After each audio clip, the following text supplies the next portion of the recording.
হালাল হারাম না মানিয়া কত টাকা করছো কামাই, এত টাকা রাখবা কোথায়, কাফনের তো পকেট নাই। হালাল হারাম না মানিয়া কত টাকা করছো কামাই, এত টাকা রাখবা কোথায়, কাফনের তো পকেট নাই। টাকা পয়সা লইয়া কি কেউ কবরে গেছে, কি জবাব দিবি রে তুই আল্লাহর কাছে, কি জবাব দিবি রে তুই আল্লাহর কাছে।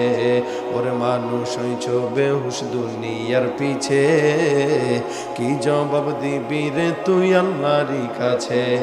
দুনিয়ারি আরাম আয়ের যাবেরাও শুধু খুঁজিয়া, ভাবো কি নিজে কখন ছাড়তে হবে এই দুনিয়া। দুনিয়ারি মহে পড়ে আখেরাত গেছো ভুলিয়া, জানো কি কবে কখন ছাড়তে হবে এই দুনিয়া। তোর পিছে মহা বিপদের সংকেত আছে, কি জবাব দিবি রে তুই আল্লাহর কাছে, কি জবাব দিবি রে তুই আল্লাহর কাছে। ঠিক না বেটে? ভাইরা আমার, দুনিয়ার জমিনে আল্লাহ পাক রব্বুল আলামিন বান্দাকে দুইটা জিনিস দেয়, একটা হলো নেয়ামত, আরেকটা হলো মুসিবত। বান্দা যখন নেয়ামত পায় আল্লাহর তরফ থেকে,